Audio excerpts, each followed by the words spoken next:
Existem leis injustas. Devemos nos contentar em obedecê-las ou devemos nos esforçar para melhorá-las e obedecê-las até que sejam eficazes? Ou transgredi-las de uma vez por todas? Henry David Thoreau.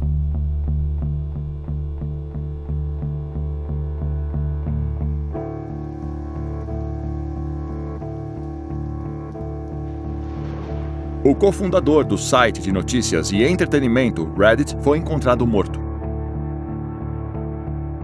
Com certeza ele era um prodígio, mesmo que ele nunca tenha se visto dessa forma. Ele não tinha a menor motivação para estudar negócios e ganhar dinheiro. Há um profundo sentimento de perda nesta noite em Highland Park, a cidade natal de Aaron Swartz. Entes queridos dizem adeus a uma das luzes mais brilhantes da internet. Ativistas do acesso livre estão lamentando a sua perda. Um intelecto surpreendente. Você conversa com as pessoas que o conheciam? Ele foi morto pelo governo e o MIT traiu todos os seus princípios básicos. Eles queriam fazer dele um exemplo, sabe? Os governos têm um insaciável desejo de controlar. Ele enfrentava uma pena de 35 anos na prisão e multa de $1 milhão. Sobre o Ministério Público, eu diria que ele agiu de forma errada. Você já olhou o assunto em questão e chegou a alguma conclusão? Enquanto eu cresci, eu tive esse processo de percepção de que todas as coisas ao meu redor, as coisas que as pessoas me diziam que eram naturais e que eram sempre desse jeito, não eram naturais, elas podiam ser mudadas. E isso é o mais importante. Elas estavam erradas e tinham que mudar. E uma vez que eu percebi isso, não tinha como voltar atrás.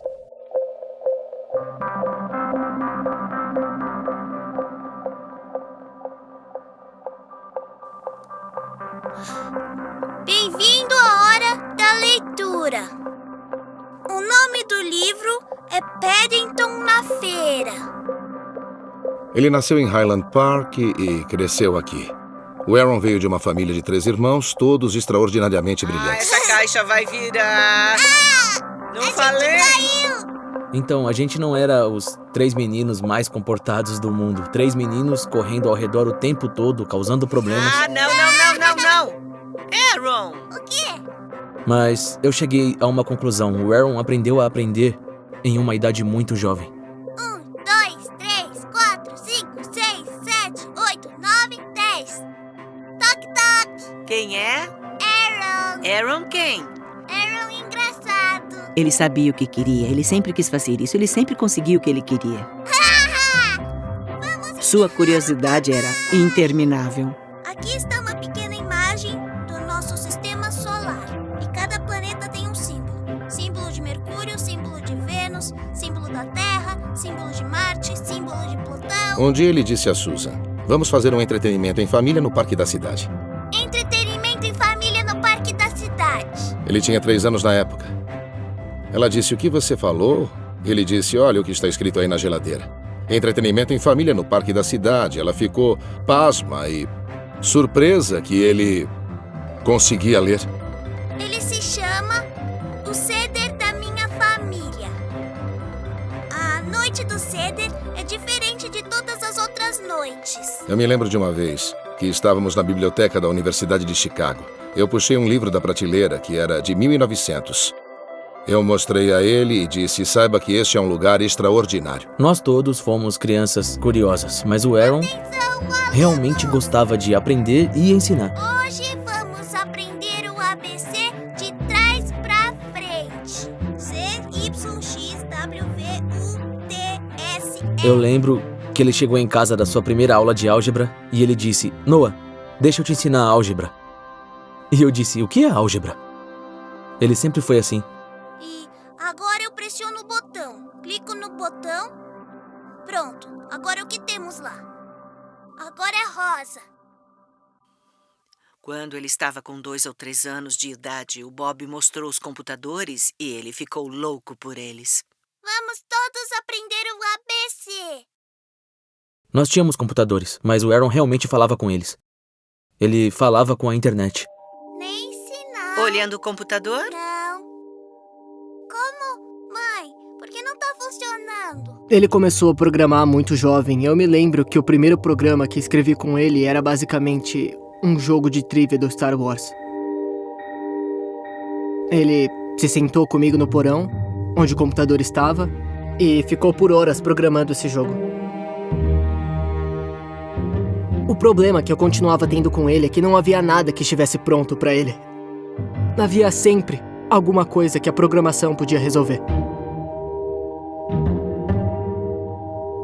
Aaron pensava na programação como algo mágico. Ele podia fazer coisas que os seres humanos normais não podiam fazer. O Aaron fez um caixa eletrônico usando um Macintosh e uma caixa de papelão. Eu não sabia o que eu queria ser na festa de Halloween, e ele pensou que seria muito legal se eu me vestisse como seu novo computador favorito, que na época era o iMac original.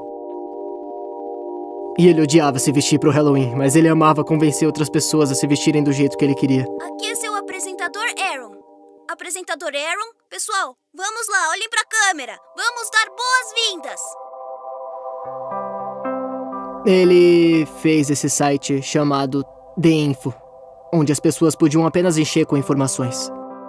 Ele disse, eu tenho certeza que alguém lá fora sabe tudo sobre o ouro, o valor do ouro, por que não estão escrevendo sobre isso nesse site? E depois outras pessoas podem chegar mais tarde e ler essa informação e editar as informações que elas achassem ruins. Não muito diferente da Wikipédia, não é? E isso foi antes da Wikipédia começar. E foi desenvolvido por uma pessoa de 12 anos, em seu quarto. Sozinho, rodando neste pequeno servidor, usando tecnologia antiga. Uma das respostas do professor foi: isso é uma ideia terrível. Você não pode simplesmente deixar qualquer pessoa escrever no dicionário ou na enciclopédia. Essa é a razão de termos estudiosos para escreverem esses livros para nós. Como é que você conseguiu ter uma ideia tão ridícula? E eu e meu outro irmão pensamos, sim, você sabe, a Wikipédia é legal, mas já tínhamos isso na nossa casa há 5 anos. O site de Aaron, info.org, ganha um concurso escolar organizado pela Cambridge, com base na empresa de web design Ars Digita. Nós fomos todos pra Cambridge quando ele ganhou o prêmio Ars Digita e não tínhamos ideia do que o Aaron estava fazendo, mas era óbvio que o prêmio era muito importante. Logo, Aaron se envolveu com comunidades de programação online e então, no processo de moldagem de uma nova ferramenta para a web. E ele falou pra mim, bem, tem uma coisa muito impressionante que eu tô trabalhando e preciso ouvir sobre isso. E eu disse, o quê? Ele disse, será essa coisa chamada RSS. Aí ele me explicou o que é o RSS, e eu disse, por que é tão útil? Aaron, algum site utiliza isso? Por que eu ia querer usar isso? Tinha uma lista de e-mails de pessoas trabalhando no RSS e no XML de modo mais geral. E havia uma pessoa nela, chamada Aaron Swartz, que era apta, mas muito inteligente e que tinha muitas boas ideias. Mas ele nunca tinha comparecido nos encontros face a face. E eles disseram, quando é que você vai comparecer a um desses encontros? E ele falou, eu acho que a minha mãe não vai deixar, porque acontece que eu ainda vou fazer 14 anos. Então, nossa primeira reação foi, caramba, essa pessoa, esse colega que a gente tem trabalhando durante o ano todo, tinha 13 anos quando a gente estava trabalhando com ele, e agora ele tem só 14 anos. E a segunda reação foi, caramba, a gente tem que conhecer você. Você sabe, isso é extraordinário, foi parte da comunidade que elaborou o RSS. O que ele estava fazendo era ajudando a construir um encanamento do hipertexto moderno. E a peça que ele estava trabalhando, o RSS, era uma ferramenta que você pode utilizar para obter resumos de coisas que estão acontecendo em outras páginas da web. Normalmente você usaria isso para um blog. Você pode ter 10 ou 20 blogs de pessoas que você quer ler, aí você usa o RSS Feeds, ele resume o que está acontecendo nessas outras páginas para criar uma lista unificada de todo o material do que está rolando. O Aaron era muito jovem, mas ele entendeu a tecnologia e ele viu que era imperfeita e procurou maneiras de ajudar a torná-la melhor.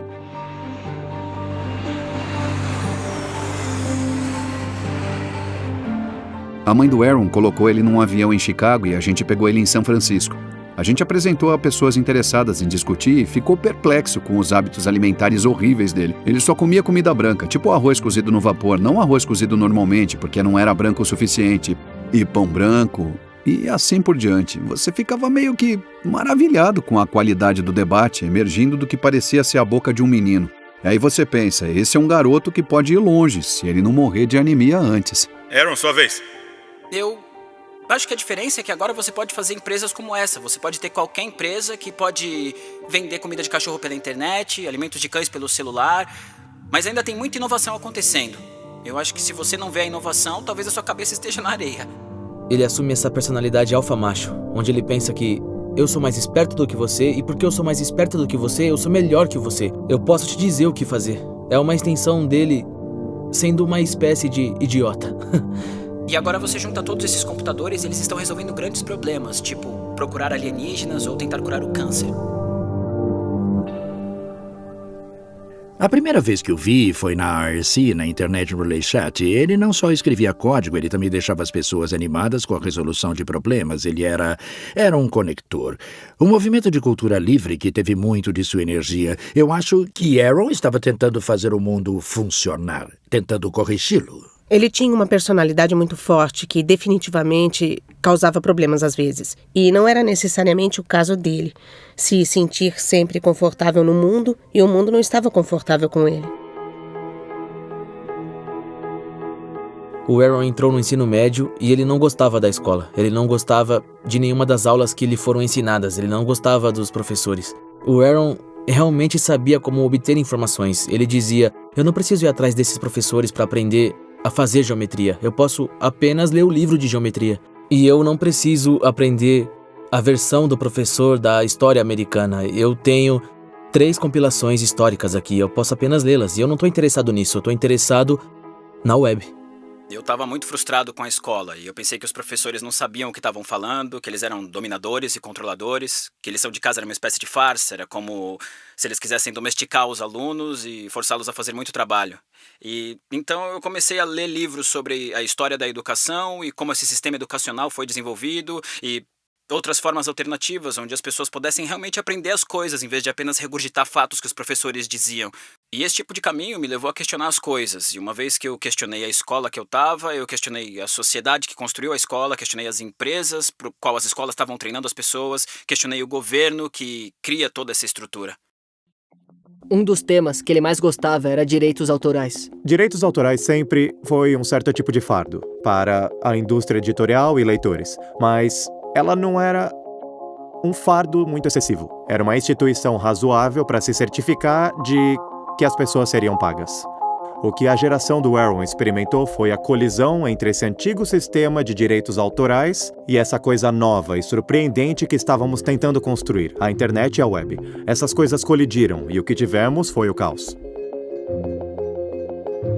Em seguida, ele conheceu o professor de Direito de Harvard, Lawrence Lessig, que estava desafiando a lei de direitos autorais no Supremo Tribunal. O jovem Aaron Swartz voou para Washington para ouvir as audiências no Supremo. Eu sou Aaron Swartz e eu tô aqui para ver e ouvir o argumento do Eldred.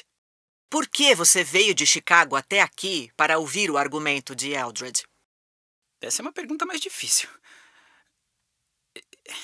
Eu sei lá. Eu não sei. Eu tô muito animado para ver o Supremo Tribunal, especialmente em um caso tão prestigiado como esse.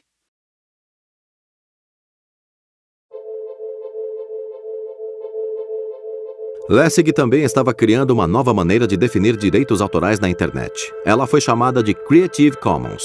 A simples ideia do Creative Commons é dar às pessoas, aos criadores, uma maneira simples de marcar a sua criatividade, com as liberdades que eles pretendem carregar. Então, copyright é sobre todos os direitos reservados. Este é um tipo de alguns direitos reservados. É um jeito simples de dizer isto é o que você pode fazer com o meu trabalho, mesmo que ainda existam outras coisas que precisem da minha permissão antes que possa fazer. E o papel do Aaron era parte do computador, como você arquiteta as licenças, de modo que sejam simples e que sejam projetadas na forma que as máquinas possam processá-las. E as pessoas diziam, por que tem esse garoto de 15 anos escrevendo as especificações do Creative Commons? Você não acha isso um grande erro? E Larry dizia, o maior erro que cometeríamos seria não ouvir esse garoto. Era embaraçoso ver que ele não tinha altura para alcançar o microfone e não era um daqueles microfones sem fio. Então, quando ele levantou a tela, ninguém podia ver o seu rosto. Quando você chega no nosso site, você tem algumas licenças e uma lista de opções que explicam o que elas significam. E nós pensamos em 3 conjuntos de perguntas. Você quer exigir uma atribuição? Quer permitir usos comerciais do seu trabalho? Quer permitir modificações no seu trabalho? Eu fiquei chocada e completamente atônita que esses adultos o vissem como um adulto. O Aaron estava lá na frente de uma plateia cheia de pessoas e só começou a falar sobre a plataforma que ele criou para o Creative Commons. E todos estavam ouvindo ele. Eu estava sentada pensando, ele é só uma criança, por que vocês estão ouvindo ele? Mas eles ouviram sim. Bom, eu acho que não o compreendi totalmente. Apesar do que os críticos disseram que ele faz pouco para assegurar que os artistas sejam pagos pelo seu trabalho, o sucesso do Creative Commons foi enorme. Somente no site Flickr, mais de 200 milhões de pessoas utilizam algum tipo de licença Creative Commons. Ele contribuiu através de suas habilidades técnicas e para ele não era simplesmente uma questão técnica. Muitas vezes Aaron escreveu inocentemente em seu blog pessoal. Eu penso profundamente sobre as coisas e eu quero que os outros façam o mesmo. Eu trabalho para as ideias e aprendo com as pessoas. Eu não gosto de excluir pessoas. Eu sou um perfeccionista, mas eu não deixo que isso seja notado. Exceto para educação e entretenimento, eu não vou perder meu tempo com coisas que não terão impacto. Eu tento ser amigo de todos, mas eu odeio quando não me levam a sério. Eu não guardo rancor, não é produtivo, mas eu aprendo com a minha experiência. Eu quero fazer do mundo um lugar melhor.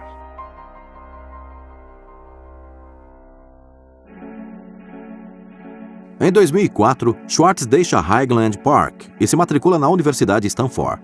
Ele também tinha diverticulite, o que era preocupante. Nós estávamos preocupados com ele tomar seus remédios. Ele foi hospitalizado e tinha que tomar esse coquetel de pílulas todos os dias. E um desses comprimidos era um esteroide que estabilizou seu crescimento e o fez se sentir diferente dos outros estudantes. Eu acho que o Aaron chegou em Stanford pronto para a bolsa de estudos. Ele se encontrou efetivamente em um programa para estudantes brilhantes que em 4 anos estavam destinados a se tornarem grandes industriais e homens de negócios e eu acho que ele meio que rejeitou tudo isso aí. Em 2005, depois de apenas 1 ano de faculdade, foi oferecido a Schwartz um lugar em uma nova empresa de incubação startup chamada iCombinator, liderada por Paul Graham. Ele disse, ei, eu tenho essa ideia para um site.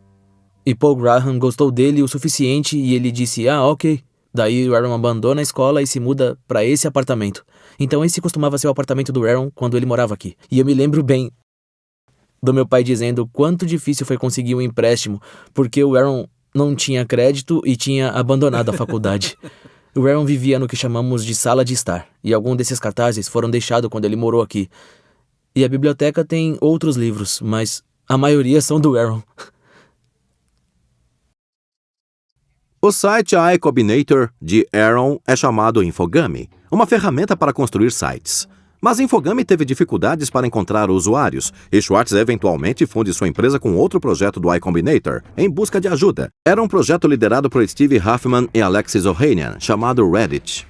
A gente começou a partir de praticamente nada. Não tinha usuário, não tinha dinheiro, não tinha código, e fomos crescendo dia a dia num site muito popular, que não mostra nenhum sinal de diminuição. No início tínhamos 1.000 usuários, depois 10.000, depois 20.000, e assim por diante. É incrível. O Reddit se torna enorme e é um verdadeiro cantinho geek na internet. Tem ali muito humor, há um monte de arte e há pessoas que se reuniram no site e o elegeram o seu site principal para ir todas as manhãs para obter notícias. O Reddit meio que beira o caos em algum nível. Então, por um lado, é um lugar para as pessoas discutirem notícias do dia, tecnologia, política e questões. E há ainda um monte de coisas do tipo não seguro para o trabalho, material ofensivo, alguns subreddits são trolls, grupos de soldados do exército. E por isso, nesse sentido, o Reddit tem sido um lar de controvérsias. É uma espécie de beira do caos. Reddit chama a atenção da gigante revista corporativa Condé Nast, que faz uma oferta para comprar a empresa. Uma grande quantidade de dinheiro, grande o suficiente para que meu pai ficasse preocupado com questões como eu guardo esse dinheiro. Dinheiro? Muito dinheiro? Muito dinheiro. Em torno, provavelmente, mais de $1 milhão. Mas eu realmente não sei. E quantos anos ele tinha? 19 ou 20.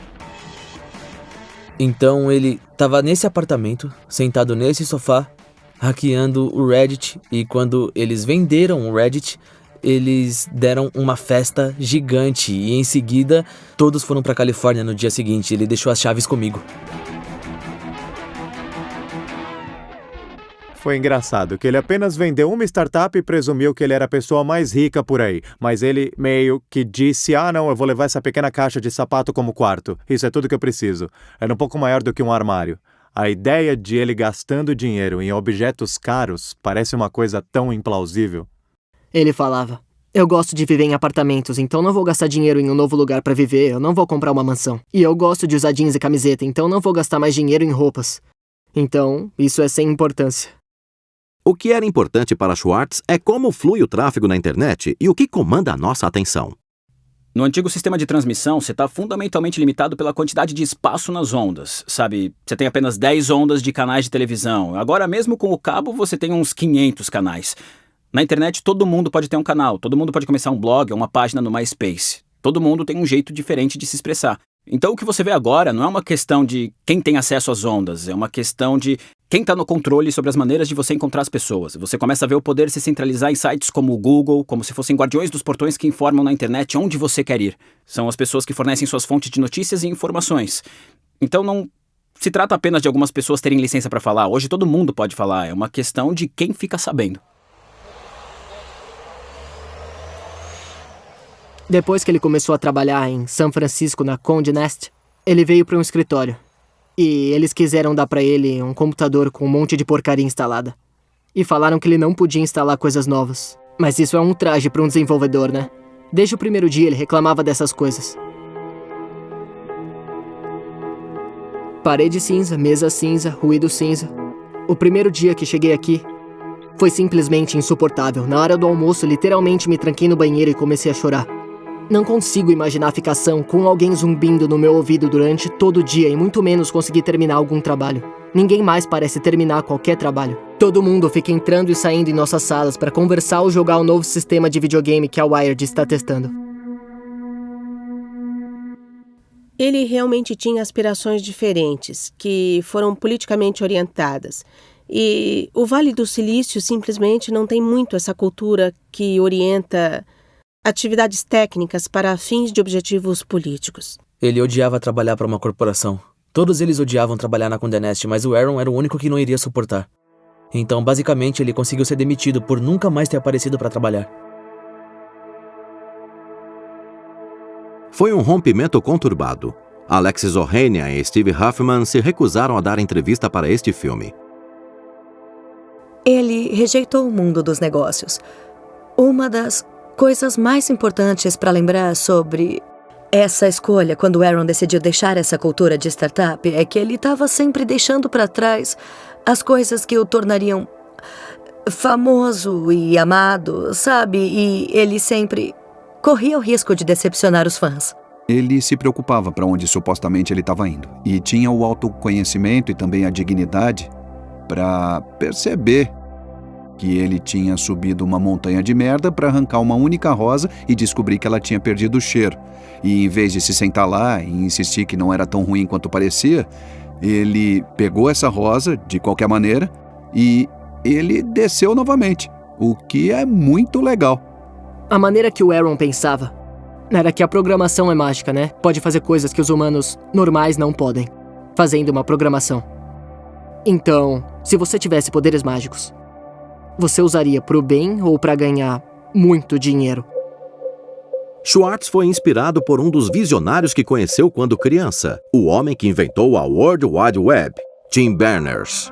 Na década de 1990, Berners-Lee estava sem dúvida sentado em uma das invenções mais lucrativas do século XX. Mas em vez de lucrar com a invenção da World Wide Web, ele deu de graça. É a única razão pela qual a World Wide Web existe hoje. O Aaron foi certamente profundamente influenciado pelo Tim.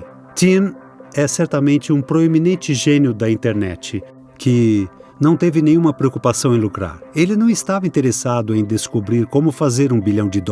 Poderiam ter dito tem dinheiro por lá, então haveria muitas pequenas webs, em vez de uma grande. E uma pequena web não tem como funcionar, porque não se pode seguir links de um para o outro.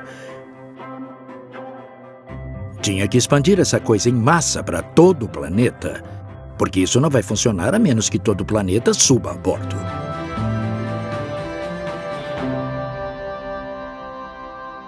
Então, eu me sinto bem confiante de que isso não é o bastante, só viver no mundo como ele é, só seguir o que tá dado e você, sabe, seguir as coisas que os adultos nos dizem pra fazer, que os nossos pais nos dizem pra fazer, que a sociedade nos diz pra fazer. Eu acho que você deve sempre estar questionando e tomar essa atitude muito científica de que tudo que você aprendeu é apenas provisório e tá sempre aberto pra retratação, refutação ou questionamentos. E eu acho que o mesmo se aplica à sociedade. E depois que eu percebi que haviam problemas reais, graves, problemas fundamentais, que eu poderia fazer algo pra resolver, eu não via uma maneira de esquecer isso. Eu não via por que não. Nós começamos a passar muito tempo juntos, como amigos. Nós só conversávamos por horas no meio da noite. Eu devia ter percebido que ele estava flertando comigo. De certo modo, eu pensava que era uma ideia terrível e impossível, então eu fingia que não estava acontecendo. Como o meu casamento estava se acabando, eu fiquei presa sem ter para onde ir. Nós nos tornamos colegas de quarto e eu levei a minha filha. Nós nos mudamos e foi muito pacífico. Minha vida não via paz por muito tempo e eu precisava dessa paz.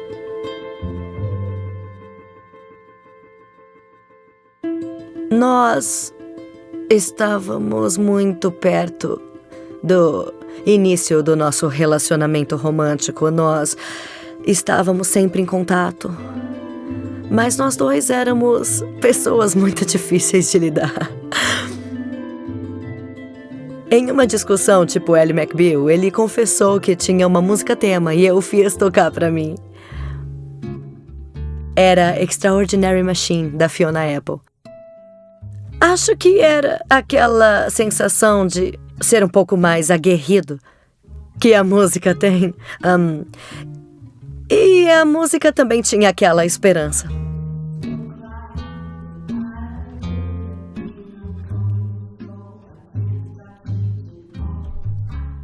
De muitas maneiras, o Aaron era muito otimista sobre a vida. Mesmo quando ele não sentia isso, ele podia ser muito otimista sobre a vida.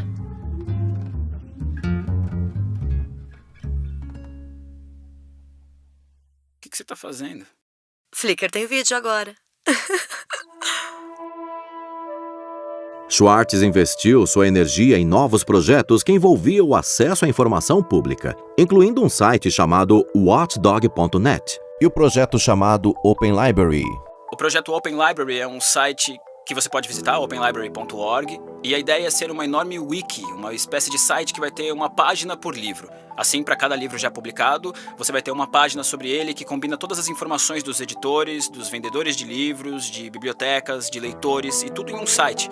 E em seguida nós te damos links para que você possa comprá-lo, emprestá-lo ou possa navegar nele. Eu amo bibliotecas. Eu sou o tipo de pessoa que vai para uma nova cidade e imediatamente procura a biblioteca. E esse é o sonho da Open Library, construir esse site onde você possa ir de livro para livro, de leitor para o autor, do sujeito para a ideia. Você passa por essa vastidão de conhecimento que tem sido incorporado e perdido nas grandes bibliotecas físicas, que são difíceis de encontrar e que não estão muito bem acessíveis online. E isso é realmente importante, porque os livros são o nosso legado cultural. Os livros são o lugar onde as pessoas escrevem as coisas, e ter todos esses livros engolidos por uma corporação é meio assustador. Como você pode trazer público acesso ao domínio público? Para mim parece óbvio que você tenha que ter acesso público para o domínio público, mas na verdade isso não acontece. Assim, o domínio público deve ser gratuito para todos, mas muitas vezes ele é trancado. Existem guardas nos portões, é como ter o Parque Nacional, mas com um fosso em torno dele e torres de armas apontadas no caso de alguém querer realmente chegar e aproveitar o domínio público. Uma das coisas que Aaron estava particularmente interessado era em trazer o acesso público para o domínio público. Essa é uma das coisas que o levou a ter grandes problemas. Eu estava tentando ter acesso aos arquivos da Corte Federal nos Estados Unidos. O que eu descobri foi um sistema intrigante chamado PACER, que significa Acesso Público aos Registros Eletrônicos da Corte. Eu comecei a ler e foi quando descobri sobre Carl Malamud. O acesso a materiais legais nos Estados Unidos é um mercado de 10 bilhões de dólares por ano. O PACER é só essa incrível abominação do serviço do governo. São 10 centavos por página. É o pior código morto que você já viu. Você não pode pesquisá-lo, você não pode marcar qualquer coisa, você tem que ter um cartão de crédito. E esses são os registros públicos. E você sabe que os tribunais distritais dos Estados Unidos são muito importantes. É onde todos os nossos litígios seminais começam. Casos de direito civil, casos de patentes, todo esse tipo de coisas. Estudantes de jornalismo, cidadãos e advogados precisam ter acesso ao Pacer. E é uma luta em cada passo. Pessoas sem e-mail não podem ver a lei tão facilmente como as pessoas que têm o cartão American Express Ouro. É como se fosse um imposto sobre o acesso à justiça. A lei é o sistema operacional de nossa democracia e você tem que pagar para ver? Isso não faz parte da democracia. Eles fazem cerca de 120 milhões de dólares por ano no sistema Pacer. E não custa nada perto disso, de acordo com os seus próprios registros. Na verdade, é ilegal. A lei do e-governo de 2002 afirma que o tribunal pode cobrar apenas a medida que necessário para o reembolso do custo do funcionamento do Pacer.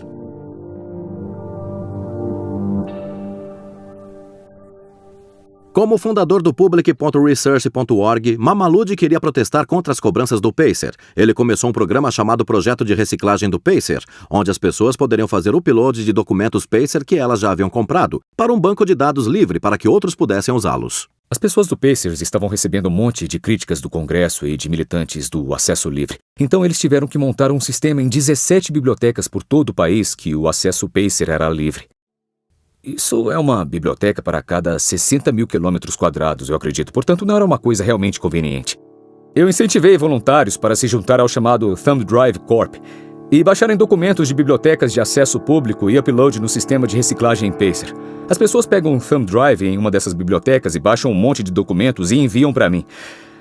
Bom, era só uma brincadeira. Na verdade, quando você clica em Thumb Drive, havia um mágico de Oz. O videoclipe do Munchkin cantando aparecia. Mas é claro que eu recebi a ligação do Steve Schultz e do Aaron, dizendo que gostariam de se juntar ao Thumb Drive Corp. Naquela época, eu procurei Aaron na conferência.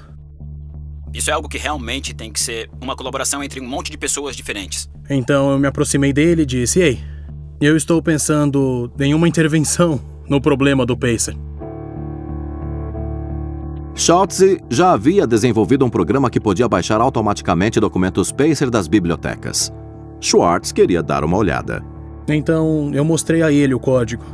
E eu não sabia o que viria a seguir, mas como se viu ao longo das próximas horas dessa conferência, ele estava sentado no canto, melhorando o meu código, recrutando um amigo dele, que morava perto de uma dessas bibliotecas, para ir para a biblioteca e começar a testar seu código melhorado. Mas a essa altura, as pessoas nos tribunais descobriram que algo não estava bem de acordo com o plano. E os dados começaram a chegar. E chegar, e chegar, e logo havia 760 gigabytes de documentos Pacer, cerca de 20 milhões de páginas. Usando informações recuperadas a partir das bibliotecas, Schwartz estava conduzindo o download paralelo, massivo e automatizado do sistema Pacer. Ele foi capaz de adquirir cerca de 2,7 milhões de documentos judiciais federais, quase 20 milhões de páginas de texto. Agora, eu posso garantir para vocês que 20 milhões de páginas superou as expectativas das pessoas que estavam por trás do projeto piloto, mas surpreendentemente a burocracia não é ilegal. Aaron e Carl decidiram falar com o New York Times sobre o que aconteceu. Eles também chamaram a atenção do FBI, que começou a vigiar a casa dos pais de Schwartz em Illinois. Eu recebo um tweet da mãe dele dizendo: "Me liga!" Eu pensei, o que está acontecendo aqui? E assim que eu encontrei o Aaron, você já sabe, né? A mãe dele dizia: "Ai, meu Deus, FBI, FBI, FBI!" Um agente do FBI pula sobre a garagem da nossa casa, tentando ver se o Aaron tá nessa sala. Eu me lembro de estar em casa naquele dia e de me perguntar a razão desse carro tá indo e voltando. Isso é estranho. 5 anos mais tarde, eu li isso no arquivo do FBI e pensei: ai, meu Deus. Nossa, era um agente do FBI. Garagem. Na minha garagem. Ele estava com medo. Estava totalmente apavorado. Ele ficou muito mais aterrorizado depois que o FBI efetivamente ligou para ele no telefone, tentando marcar um encontro num café sem um advogado. Ele disse que foi pra casa e se deitou na cama e ele estava tremendo. O download também descobriu massivas violações de privacidade nos documentos judiciais. Como resultado, os tribunais foram obrigados a mudar suas políticas.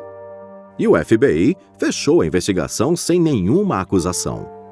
Até hoje, eu acho notável que alguma pessoa, mesmo que essa pessoa esteja no mais remoto escritório de campo do FBI, tenha pensado em usar o dinheiro do contribuinte para investigar por roubo criminosos.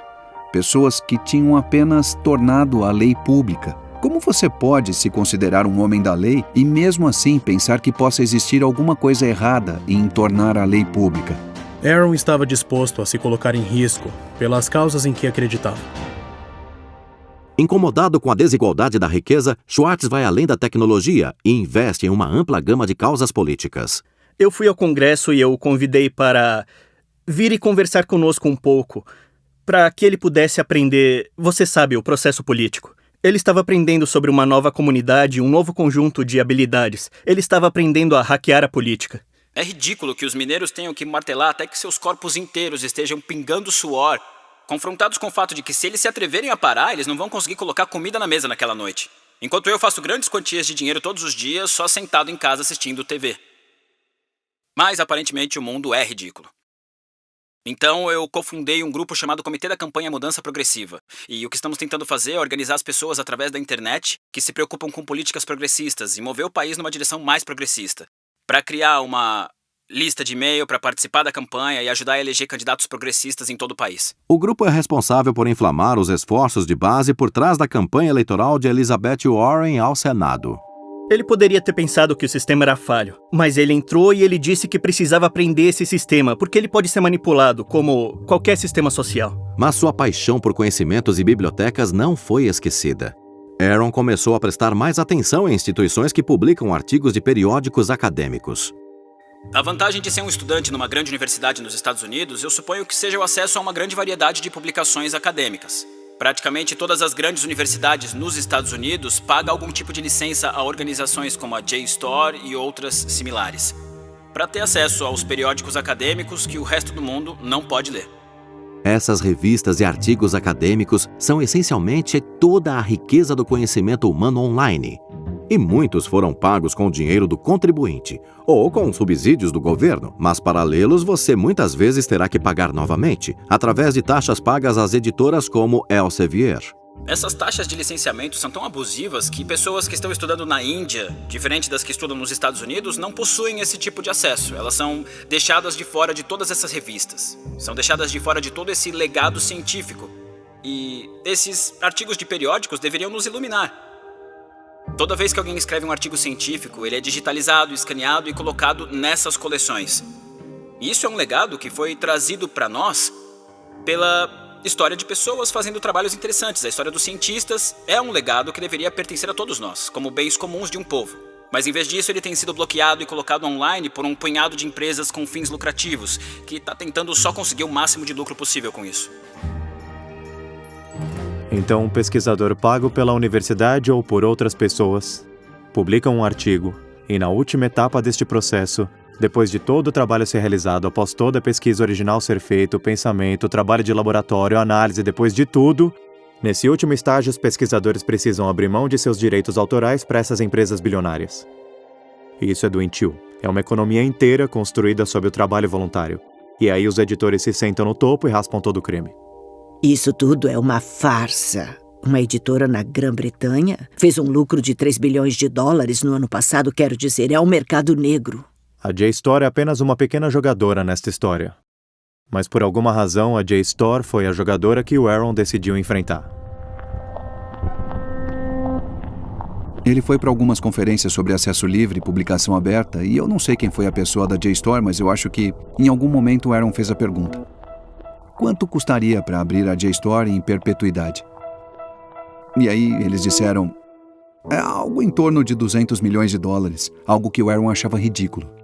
Trabalhando em uma irmandade em Harvard, ele conheceu usuários da famosa rede aberta e veloz do MIT, que tinha acesso autorizado às riquezas da JSTOR. Schwartz viu uma oportunidade. Você tem a chave para aqueles portões. E, com um pouco de magia no script, você pode obter esses artigos dos periódicos. Em 24 de setembro de 2010, Schwartz registrou um laptop Acer recém-comprado na rede do MIT, sob o nome de Gary Host. O nome do cliente foi registrado como Ghost Laptop. Ele não hackeou a Gestor no sentido tradicional de hackear. O banco de dados da Gestor foi organizado de modo que era trivial descobrir como você poderia baixar todos os artigos da Gestor, porque eram só números, era basicamente //, número do artigo 444.024 e 2526. Ele escreveu um script em Python chamado keepgrabbing.py, que agarrava um artigo atrás do outro. No dia seguinte, o Ghost Laptop começa a pegar todos os artigos, mas logo o endereço de IP do computador é bloqueado. Para Schwartz, é apenas uma pedra no caminho. Ele rapidamente atribui novamente o endereço de IP ao computador e segue baixando. A Gestor e a MIT tomaram uma série de medidas para tentar interferir nisso quando notaram que isso estava acontecendo. E quando os passos mais modestos não funcionam numa determinada fase, a Gestor corta o acesso do MIT ao seu banco de dados Gestor. Então isso era uma espécie de jogo de gato e rato em torno de tentar obter acesso ao banco de dados da Gestor. Aaron, é claro, é o gato, porque ele tem mais capacidades técnicas do que aquelas pessoas que estão defendendo o banco de dados Gestor. Eventualmente, havia muitos suprimentos no porão de um dos prédios. E em vez de usar o Wi-Fi, ele foi até lá e só ligou seu computador direto na rede. E só deixou lá com um HD externo baixando os artigos pro computador. Sem o conhecimento de Schwartz, seu laptop e disco rígido havia sido encontrado pelas autoridades. Eles não pararam o download. Ao invés disso, eles instalaram uma câmera de vigilância. Eles descobriram esse computador nesta sala no porão de um edifício no MIT. Eles poderiam ter desligado, poderiam ter esperado o cara voltar e dizer: "Cara, o que você está fazendo? Você sabe, pare com isso, quem é você?" Poderiam ter feito todas essas coisas, mas não fizeram. O que queriam fazer era filmá-lo para reunir evidências para fazer um caso. É a única razão pela qual você filma uma coisa assim.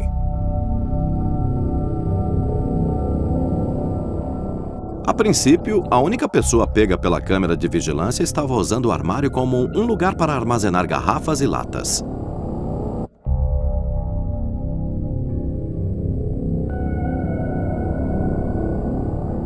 Mas dias depois, ela pegou Schwartz.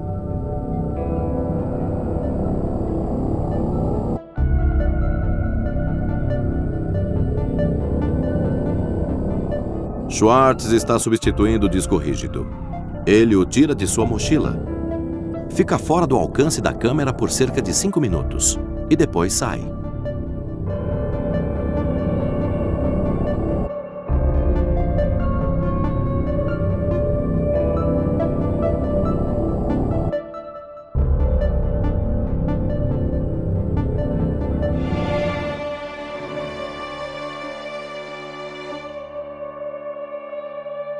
E aí, ele estava voltando para casa de bicicleta, estava vindo do MIT. Os policiais apareceram do outro lado da estrada, alguma coisa assim, em vez de ir atrás dele. Ele descreve que foi pressionado e encurralado pela polícia. Ele me disse que não estava claro que eles eram policiais, pareciam ser alguém que só queria atacá-lo. Ele também me disse que foi agredido. Ele estava devastado. Só a ideia de qualquer tipo de processo criminal contra qualquer pessoa da nossa família era uma coisa estranha e incompreensível. Eu não sabia o que fazer. Bem, eles enviaram mandados de busca na casa do Aaron, em seu apartamento em Cambridge e em seu escritório em Harvard. 2 dias antes da prisão, a investigação foi além da Gestor e da polícia local de Cambridge. Ela tinha sido assumida pelo Serviço Secreto dos Estados Unidos. Em 1984, o Serviço Secreto começou a investigar fraudes de computadores e de cartão de crédito. Mas 6 semanas após o ataque, em 11 de setembro, o seu papel foi expandido. O presidente Bush usou o Ato Patriota para estabelecer uma rede do que eles chamaram Força Tática contra Crimes Eletrônicos. O projeto de lei toma conta das novas realidades e perigos colocados pelos terroristas modernos. De acordo com o Serviço Secreto, eles estão primariamente envolvidos em atividades com impactos econômico, grupos de criminosos organizados ou uso de esquemas que envolvem novas tecnologias. O serviço secreto manda o caso de Schwartz para o Ministério Público em Boston. Havia um cara nesse escritório que tinha o título de chefe da divisão de crimes por computador ou força-tarefa. Eu não sei o que mais ele tinha feito, mas certamente você não é um procurador de crimes de computadores sem um crime de computador para processar. Então ele agarrou o caso, guardou para si mesmo, não atribuiu para nenhuma outra pessoa do escritório ou da unidade. Esse é o Stephen Heyman. O promotor Stephen Heyman está desaparecido da vista do público desde a prisão de Aaron Schwartz. Mas ele pode ser visto aqui em um episódio do programa de TV Ganância Americana, filmado na época da prisão de Aaron. Ele está descrevendo seu caso anterior contra o notório hacker Albert Gonzalez. Um caso que concedeu a Heyman enormes e pretensiosos elogios. Gonzalez planejou o roubo de centenas de milhões de cartões de crédito e contas bancárias. A maior fraude do tipo na história. Aqui, Heyman, descrevendo Gonzalez, dá a sua visão sobre a mentalidade hacker. Todos esses caras são movidos pelas mesmas coisas que nós somos movidos. Eles têm um ego, eles gostam de desafios e é claro que gostam de dinheiro. E tudo que se pode obter através do dinheiro. Um dos suspeitos implicados no caso Gonzalez era um jovem hacker chamado Jonathan James. Acreditando que seria responsabilizado pelos crimes de Gonzalez, James cometeu suicídio durante a investigação. Em um comunicado à imprensa descrevendo a posição do governo sobre o caso de Aaron Schwartz, a chefe de Heyman, advogada dos Estados Unidos para o distrito de Massachusetts, Carmen Ortiz, disse o seguinte: roubar é roubar, quer você use um comando de computador ou um pé de cabra, ou quer você leve documentos, dados ou dólares. Não é verdade. Obviamente não é verdade. Eu não estou dizendo que é inofensivo, eu não estou dizendo que não devemos criminalizar roubo de informações. Mas você tem que ser muito mais sutil na tentativa de descobrir exatamente quais tipos de danos são prejudiciais aqui. Então, sobre o pé de cabra, toda vez que eu invado um lugar com um pé de cabra, eu faço dano, não há nenhuma dúvida sobre isso. Mas quando o Aaron escreve um script que diz download, download, download, centenas de vezes por segundo, não há nenhum dano a qualquer um. Se ele fez isso com o propósito de reunir um arquivo para fazer pesquisa acadêmica, ele nunca vai prejudicar ninguém. Ele não estava roubando, não estava vendendo, não estava jogando fora. O que ele fazia era reiterar uma posição. A prisão teve efeitos devastadores em Schwartz. Ele simplesmente não queria falar sobre o assunto. Ele ficou muito estressado. Fica pensando que o FBI vai bater na sua porta a qualquer momento em que estiver descendo a escada ou até mesmo lavando a roupa e vão invadir o seu apartamento porque você deixou a porta destrancada. Tipo, eu ficaria muito estressado. E estava claro, o Aaron começou a ter umas baixas de humor.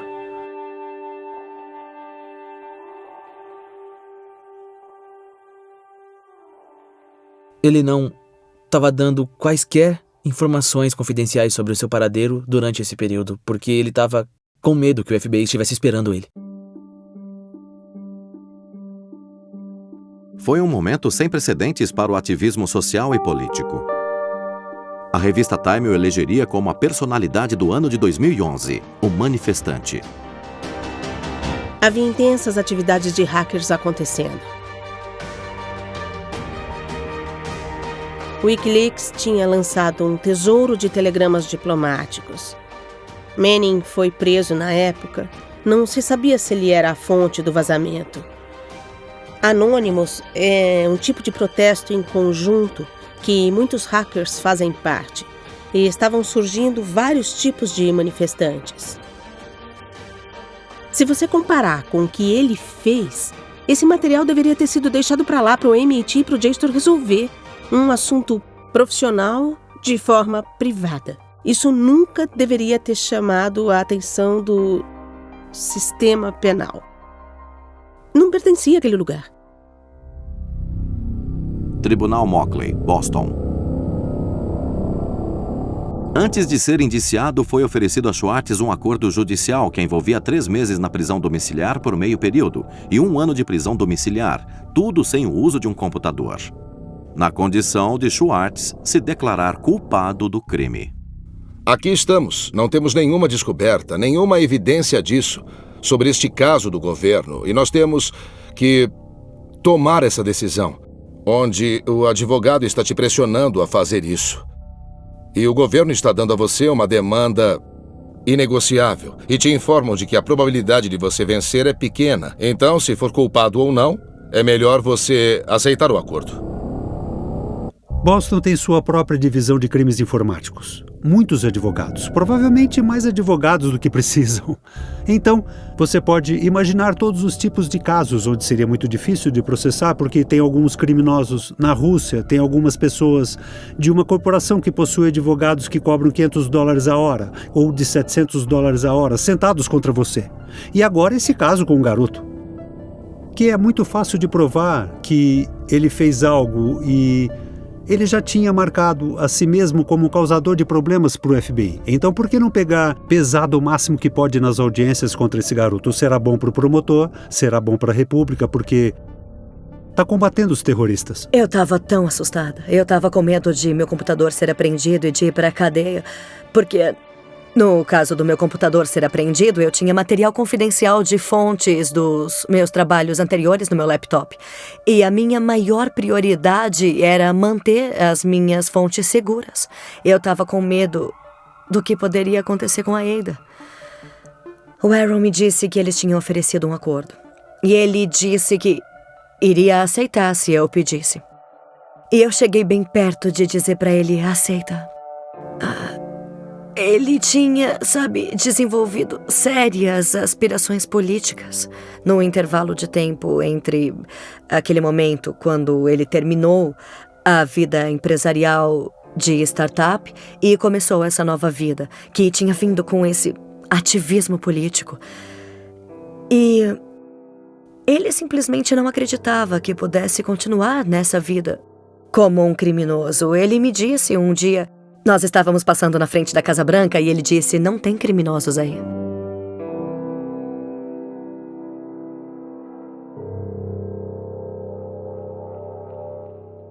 Ele queria mesmo que aquilo fosse a vida dele. Ele não tinha matado ninguém, não tinha ferido ninguém, ele não tinha roubado dinheiro. Ele não tinha feito nada que parecia digno de crime, certo? E... havia uma ideia de que não haveria razão para que ele fosse rotulado como criminoso e tirado seus direitos de votar em vários estados. Por fazer o que ele fez, isso é ultrajante. Faz sentido para ele ser, talvez, multado em uma quantia grande ou ser impedido de voltar novamente ao MIT. Mas ser um criminoso? Enfrentar a pena de prisão? Schwartz recusou o acordo judicial. Hyman dobrou seus esforços. Hyman continuou a nos pressionar, muito, em todos os níveis. Mesmo com as evidências físicas apreendidas do computador Acer de Aaron, do disco rígido e do USB, os promotores precisavam de evidências de seus motivos. Por que Aaron Schwartz estava baixando artigos de JSTOR? E o que ele planejava fazer com eles? O governo alegou que ele estava planejando publicar. E nós realmente não sabemos qual era a sua verdadeira intenção, porque o Aaron também tinha um histórico de fazer projetos onde ele analisava grandes quantidades de dados dos artigos, a fim de aprender coisas interessantes sobre eles. A melhor prova disso é que quando ele estava em Stanford, ele também baixou toda uma base de dados jurídica. Em um projeto com estudantes de direito de Stanford, Schwartz tinha baixado uma base de dados jurídica. Ele descobriu conexões problemáticas entre financiadores da pesquisa jurídica e resultados favoráveis. Ele fez essa análise surpreendente dessas empresas com fins lucrativos, dando dinheiro para professores de direito que escreviam artigos de revisão da lei em benefícios próprios, como na Exxon durante o derramamento de óleo. Era um sistema muito corrupto de financiamento de pesquisa vaidade. Schwartz nunca liberou os documentos de Westlaw. Em teoria, ele poderia ter feito a mesma coisa com o banco de dados da JSTOR. Isso teria sido o mesmo normal. Se, por outro lado, ele tinha intenção de criar um serviço competitivo para a JSTOR, ou garantir acesso, exclusivo da Harvard Law Review e cobrar dinheiro por isso, então isso agora parece uma violação criminal. Porque você está comercialmente tentando explorar este material, mas é meio louco imaginar que ele fazia isso. Então, há um caso intermediário. E se ele estava apenas tentando liberar para todo mundo em desenvolvimento? Mas dependendo do que ele estava fazendo, isso cria um personagem muito diferente de como a lei deve ser aplicada nesse caso. O governo processou ele como se fosse uma violação criminal comercial. Como roubar um arquivo de registros de cartões de crédito, um crime desse tipo. Eu não sei o que ele iria fazer com a base de dados, mas eu ouvi de um amigo dele que o Aaron tinha dito a ele que iria analisar os dados em busca de evidência de financiamento corporativo de pesquisa sobre mudanças climáticas que levou a resultados tendenciosos. E eu acredito totalmente nisso. Só me disseram que o Steve queria falar comigo. E eu pensei, talvez seja uma maneira que eu possa sair dessa. Possa acabar com tudo isso. Eu não queria viver com medo de ter o meu computador apreendido. Eu não queria viver com medo de ter que ir pra cadeia se eu me recusasse a entregar à justiça, se tentassem me obrigar a desencriptar o meu computador. Quando eles me disseram, o Steve quer falar com você, isso parecia razoável. Eles ofereceram a Norton aquilo que é conhecido como uma carta de rainha por um dia. Isso permitiu que os promotores perguntassem coisas sobre o caso de Aaron. Norton ganharia imunidade da acusação a si mesma por qualquer informação que ela revelasse durante o encontro. Eu não gostei. Eu disse aos meus advogados que eu não tinha gostado, eu não queria a imunidade, eu não precisava de imunidade porque eu não tinha feito nada. Mas eles foram muito rigorosos, eles não queriam que eu me encontrasse com o Ministério Público sem a imunidade. Só para deixar claro, este era um acordo de rainha por um dia. Sim, uma carta de acordo. E em que você basicamente entregou informações em troca de proteção da acusação. Eu não estava dando informações, pelo menos era assim que eu via. Eu estava tendo uma conversa, só dando uma entrevista para eles. Eles te fizeram perguntas? Eles fizeram perguntas. Perguntando o que queriam? Isso. E o que quer que você falasse, então, você não seria acusada, é isso? Olha, eu realmente tentei ser honesta. Eu repetidamente tentei deixar para lá o acordo. Eu estava doente, sendo pressionada pelos advogados. Estava confusa. Eu não estava bem naquele momento. Eu estava deprimida, eu estava com medo. Eu não entendia a situação em que eu estava. Eu não tinha ideia do porquê eu estava naquela situação. Eu não tinha feito nada interessante, muito menos errado. Isso acabou conosco. Aaron ficou claramente destruído com isso. Nós estávamos destruídos. Os advogados do Aaron estavam destruídos. Tentamos convencer a Queen a mudar de advogados. Eu não estava acostumada a estar numa sala com um homem grande, armado, que fica continuamente me dizendo que eu estava mentindo, que eu devia ter feito alguma coisa. Eu disse a eles que essa coisa que estavam processando não era um crime. Eu disse que estavam do lado errado da história. Eu usei essa frase e eu disse, vocês estão no lado errado da história. Eles pareciam entediados, não pareciam com raiva, só entediados. E aí começou a me ocorrer que não estávamos tendo a mesma conversa. Eu disse a eles muitas coisas, sabe? Porque as pessoas fazem downloads de artigos e, eventualmente, eu não me lembro do que falávamos. E eu mencionei que ele tinha feito o blog Manifesto Guerrilheiro do Acesso Livre. Esse é o Manifesto Guerrilheiro do Acesso Livre, supostamente escrito em julho de 2008 na Itália. Informação é poder, mas como todo poder, há aqueles que querem mantê-la para si mesmos. O patrimônio cultural e científico do mundo, publicado ao longo dos séculos em livros e revistas, está cada vez mais sendo digitalizado e trancado por um punhado de corporações privadas. Enquanto isso, aqueles que foram bloqueados não estão em pé de braços cruzados, estão bisbilhotando em buracos, escalando cercas, libertando as informações trancadas pelos editores e compartilhando com seus amigos. Mas toda essa ação acontece no escuro, escondida no subterrâneo. É chamada de roubo ou pirataria. Como se compartilhar uma riqueza de conhecimentos fosse o equivalente moral de saquear um navio e matar sua tripulação. Mas compartilhar não é imoral, é um imperativo moral. Só os cegos pela ganância se recusam a deixar um amigo fazer uma cópia. Não há justiça em seguir leis injustas. É hora de virmos para a luz na grande tradição de desobediência civil, declararmos a nossa oposição a este roubo privado na cultura pública. O manifesto em si foi alegadamente escrito por 4 pessoas diferentes e também editado pela Norton. Mas foi Schwartz que tinha assinado seu nome a ele. Quando acabou, eu fui na hora pro Aaron e disse a ele tudo o que lembrava sobre a conversa. E ele ficou muito irritado. As coisas que eu fiz não deveriam ter contribuído dessa maneira. Eu não tinha feito nada de errado. E tudo tinha dado errado. Mas eu nunca...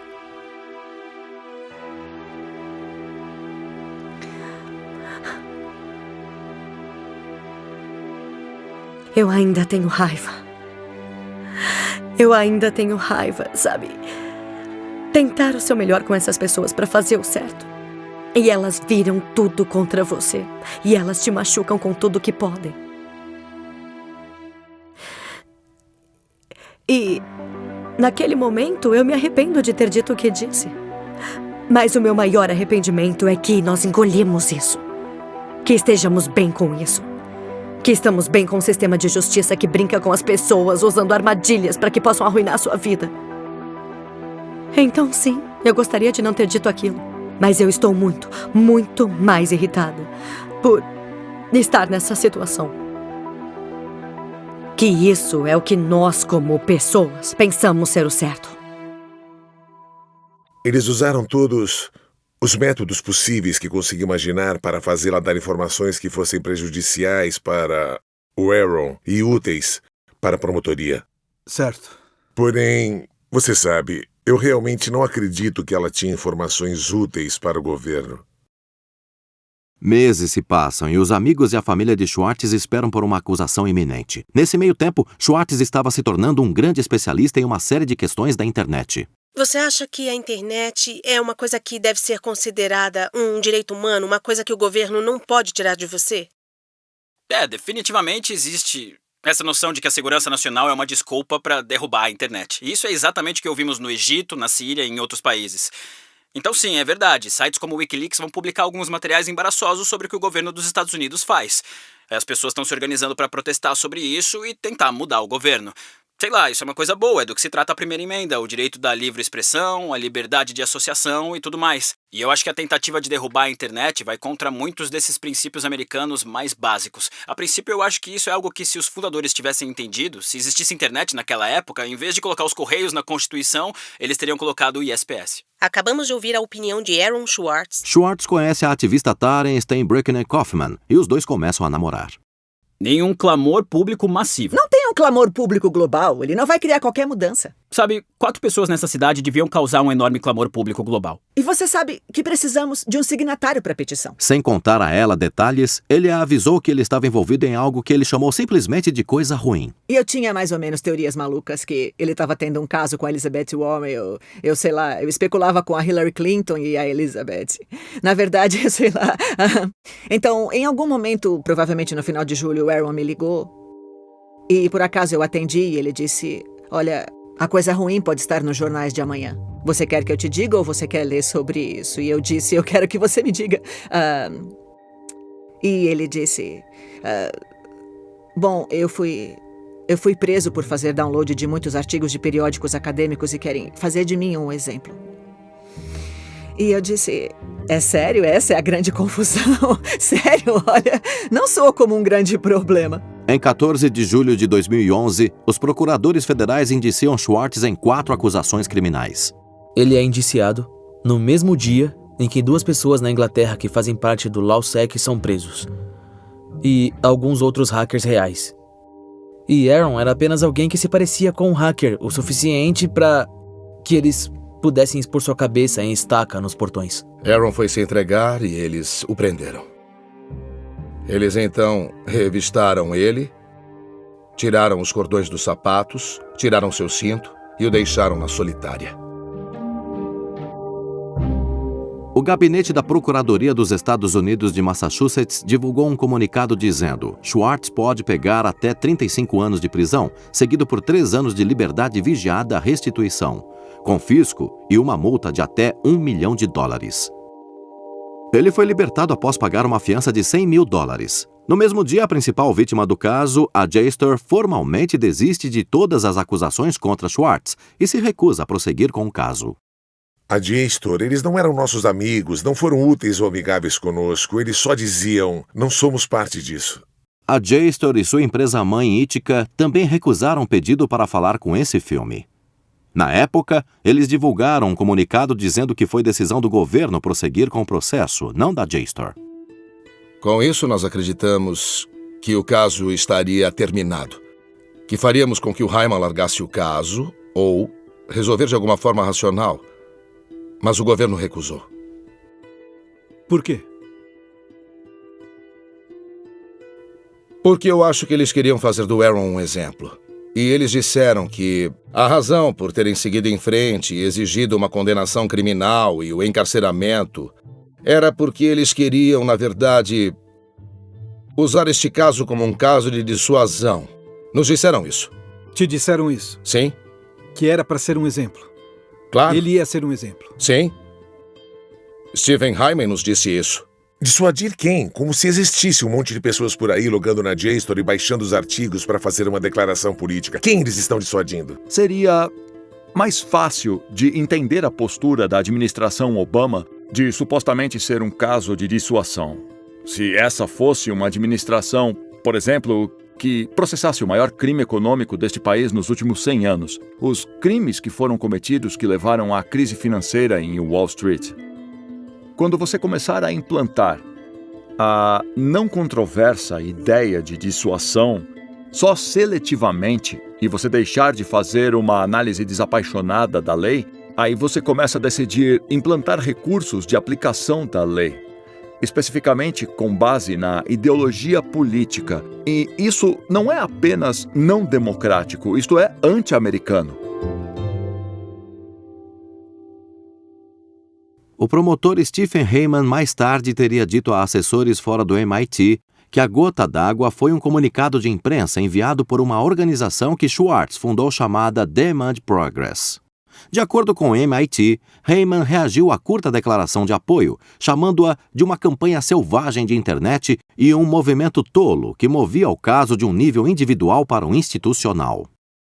Essa foi uma combinação venenosa. Um promotor que não queria deixar o caso com uma carreira política em um futuro próximo e não queria ter que voltar e assombrá-los. Você paga muitos dólares de imposto para prender alguém que pegou muitos livros da biblioteca e você tem o rabo entregue no tribunal de jeito nenhum. Eu então tentei colocar pressão no MIT de várias formas para levá-los ao governo e solicitar a ele para parar o processo. E qual foi a reação deles? Naquela época pareceu que haveria qualquer reação do MIT.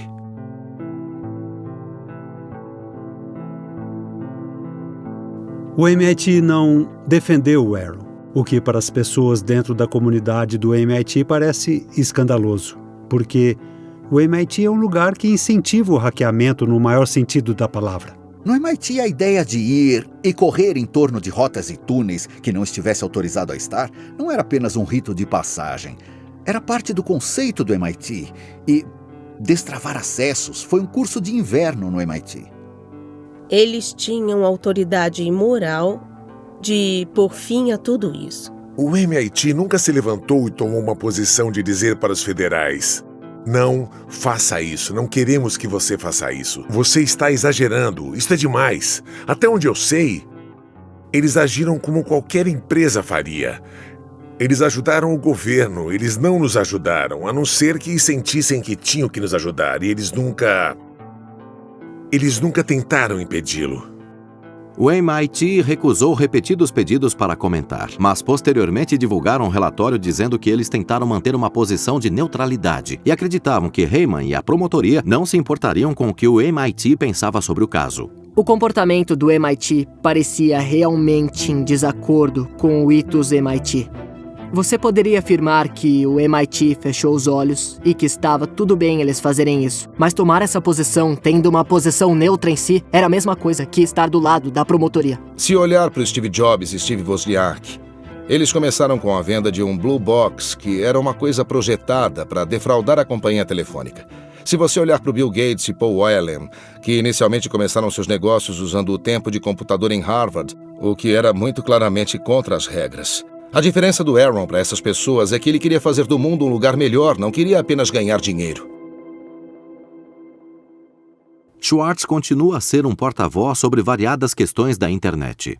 A razão pela qual a internet funciona é por causa do mercado competitivo de ideias. E a gente tem que estar focado em obter mais informações sobre o nosso governo. Mais acessibilidade, mais discussão, mais debate. Mas o que parece é que o Congresso está preocupado em fechar essas coisas. O Aaron pensava que ele podia mudar o mundo apenas explicando o mundo de forma clara para as pessoas. Flame pode literalmente controlar o seu computador e torná-lo espião. Bem-vindo, Aaron. É bom ter você de volta ao programa aqui. Os espiões, em outros tempos, colocavam microfones e gravavam o que as pessoas diziam. Agora estão usando computadores para fazer a mesma coisa. A atividade política de Schwartz continua. Sua atenção se volta para um projeto de lei que se desloca pelo Congresso projetado para reduzir a pirataria online. Foi chamado SOPA. Ativistas como Peter Eckersley haviam como um grande erro, que ameaçaria a integridade técnica da própria internet. Uma das primeiras coisas que eu fiz foi ligar para o Aaron. E aí eu disse, a gente pode fazer uma grande campanha online contra isso. Esse não é um projeto de lei sobre direitos autorais. Não é? Não, ele disse. É um projeto sobre a liberdade para se conectar. Agora eu estava ouvindo. Ele pensou por um tempo e depois disse que sim. Aí ele saiu e fundou a Demand Progress. Demand Progress é uma organização online de ativismo. Temos em torno de 1,5 milhão de membros agora. Mas começou no outono de 2010. E Aaron era um dos mais proeminentes em uma comunidade de pessoas que ajudaram a liderar a organização em torno de questões de justiça social no nível federal. SOPA foi um projeto de lei que visava reduzir a pirataria online de músicas e filmes, mas o que ele fez foi basicamente atacar uma marreta em um problema que precisava de um bisturi. Se aprovada, a lei permitiria que uma empresa cortasse as finanças de qualquer site, sem o devido processo, ou mesmo forçaria a Google a excluir seus links. Tudo o que eles precisavam era de uma única alegação de violação de direitos autorais. Isso colocou os titãs da mídia tradicional contra a nova e agora muito mais sofisticada cultura do remix. Ela transforma todo mundo que dirige um site em um policial. E se eles não fazem o seu trabalho de se certificar de que ninguém no seu site está usando para qualquer coisa potencialmente ilegal, todo o site pode ser fechado, mesmo sem nenhum julgamento. Essa foi a última gota, quero dizer, isso foi uma catástrofe. Esse projeto é uma séria ameaça à liberdade de expressão e às liberdades civis para todos que usam a internet. Alguns de nós disse, olha, também somos contra a pirataria, mas não faz o menor sentido destruir a arquitetura da internet, o sistema de nomes de domínio que faz com que ela seja livre e aberta, em nome da luta contra a pirataria. E Aaron entendeu isso. As liberdades garantidas na nossa Constituição, liberdades que nosso país construiu, seriam de repente deletadas. As novas tecnologias, em vez de nos trazer liberdade, apagariam direitos fundamentais que sempre tínhamos como adquiridos. E eu percebi naquele dia, conversando com o Peter, que eu não podia deixar isso acontecer. Quando a SOPA foi apresentada em outubro de 2011, foi considerada inevitável. Quando ela saiu, nossa estratégia foi tentar retardar o projeto de lei, talvez enfraquecê-la um pouco. Mas, mesmo nós não achávamos que seríamos capazes de parar esse projeto de lei. Tendo trabalhado em Washington, o que você aprende é que, tipicamente em Washington, as lutas legislativas são lutas entre diferentes conjuntos de interesses corporativos e monetários. E eles dominam a legislação, e as lutas que são as mais próximas são quando você tem um conjunto de interesses corporativos contra outro conjunto de interesses corporativos, e elas são financeiramente igualadas em termos de contribuições de campanha e lobbies. Esses são os mais próximos. Aqueles que nem mesmo lutam, normalmente são aqueles que possuem todo o dinheiro, que possuem todas as empresas e só milhões de pessoas do outro lado. Eu nunca vi nada parecido com a pipa e a sopa em todo o meu tempo no serviço público. Mais de 40 senadores assinaram aquela lei. Eles haviam percorrido um longo caminho para obter os 60 votos para finalizar todos os atos processuais. Até eu comecei a duvidar de mim. Foi um período realmente complicado. Schwartz e a Demand Progress foram capazes de garantir um imenso suporte usando indignação tradicional combinada com serviço de voz por IP para tornar muito fácil para as pessoas ligarem para o Congresso. Eu nunca conheci ninguém que foi capaz de operar no nível dele, tanto no lado tecnológico quanto no lado da estratégia de campanha. Milhões de pessoas contataram o Congresso e assinaram petições anti-SOPA. O Congresso foi pego de surpresa. Era irritante observar aqueles membros sem noção do Congresso debatendo o projeto. Observá-los insistirem que poderiam regulamentar a internet e um bando de nerds não poderia detê-los. Eu não sou um nerd. Eu não sou apenas um nerd. Talvez devêssemos perguntar a alguns nerds o que essa coisa realmente faz. Vamos ter audiências, tragam os nerds. É mesmo? Nerds? Sabe, na verdade, a palavra que está procurando é especialistas. Para esclarecê-los, para que suas leis não destruam a internet. Nós usamos o termo geek, mas nós podemos usar porque somos geeks. O fato de que eles tenham ido mais longe que puderam, sem sequer falar com os peritos técnicos, reflete o fato de que existe um problema nesta cidade. Estou à procura de alguém para vir diante deste corpo e testemunhar em uma audiência e dizer: é por isso que eles estão errados. Costumava haver um escritório que prestava assessoria em ciência e tecnologia, e os membros poderiam ir até lá e dizer: me ajuda a entender o XYZ? E Gingrich acabou com ele. Ele disse que era desperdício de dinheiro. Desde então, o Congresso tem mergulhado na Idade das Trevas. Eu acho que ninguém pensava que a sopa podia ser derrubada, incluindo o Aaron. Ele sabia que valia a pena tentar, mas não parecia vencível.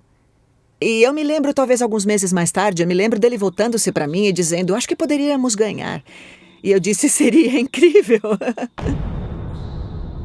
As ligações para o Congresso continuam. Quando o site e hospedagem de domínio GoDaddy se tornou um defensor da lei, dezenas de milhares de usuários transferiram seus nomes de domínio em protesto. Dentro de uma semana, a GoDaddy inverte sua posição sobre a sopa. Quando as pessoas no Congresso que apoiaram as indústrias do cinema e da música perceberam que houve essa reação, eles meio que recuaram um pouco. Você podia ver a curva acontecendo, você podia ver que nossos argumentos começavam a ressoar. Era como se o Aaron estivesse acendendo um palito de fósforo e ele apagando, riscando o outro e apagando, até que ele conseguiu pegar gravetos suficientes para que a chama pegasse de verdade, até que ela se tornou um incêndio incontrolável. Em 16 de janeiro de 2012, a Casa Branca emitiu uma declaração dizendo que eles não apoiam o projeto. E então, isso aconteceu. Sou um grande crente que devemos estar lidando com questões de pirataria e devemos lidar isso de forma séria, mas esse projeto de lei não é certo. Quando Jimmy Wales colocou seu apoio para derrubar a Wikipédia, o quinto site mais popular do mundo, esse site detém, 7% de todos os cliques em qualquer local na internet. Wikipedia apagou, Reddit apagou, Craigslist apagou, linhas telefônicas no Capitol Hill quase derreteram. Membros do Congresso começaram a apressar suas declarações, retirando o apoio ao projeto de lei que eles estavam promovendo apenas alguns dias atrás. Dentro de 24 horas, o número de oponentes da sopa no Congresso foi de 31 a 101. Ver esses congressistas e senadores lentamente mudarem de lado durante todo o dia do blackout foi muito inacreditável. Haviam centenas de representantes do nosso lado. E foi então que, por mais difícil que fosse de acreditar, depois de tudo isso, ganhamos. Uma coisa que todo mundo disse que era impossível, que algumas das maiores empresas do mundo havia descrito como uma espécie de sonho, aconteceu. Nós fizemos. Vencemos. Esta é uma semana histórica na política de internet, talvez na política americana. As coisas que ouvimos de pessoas em Washington, de funcionários em Capitol Hill, foi que eles receberam mais e-mails e mais telefonemas no dia do blackout da sopa do que em qualquer outro dia. E eu acho que foi um momento extremamente emocionante. Esse foi o momento em que a internet tinha crescido politicamente. Foi emocionante porque é difícil acreditar que realmente aconteceu. É difícil acreditar que um projeto de lei com tanto poder financeiro por trás dele não simplesmente navegou através do Congresso e não apenas não navegou, como não foi aprovado. É fácil às vezes você se sentir impotente, como quando você sai nas ruas e marcha e grita e parece que ninguém te escuta. Mas eu tô aqui hoje pra dizer que vocês são poderosos. Às vezes você pode sentir que não tá sendo ouvido, mas eu tô aqui pra dizer que você está sim. Você está sendo ouvido, você está fazendo a diferença. Você pode parar esse projeto de lei se você não parar de lutar. Pare, pipa! Pare, sopa! Algumas das maiores empresas de internet francamente se beneficiaram de um mundo em que os pequenos concorrentes pudessem ser censurados. Isso não pode acontecer. Para ele era mais importante se certificar de que você fez uma pequena mudança do que jogar uma pequena parte em uma grande mudança. Mas sopa era como jogar a maior parte em uma grande mudança. Então, para ele era uma espécie de prova de conceito, tipo, certo, o que eu quero fazer com a minha vida é mudar o mundo. Eu penso sobre isso nesta maneira científica de medir o meu impacto. E isso mostra que é possível. A única coisa que eu quero fazer da minha vida é possível.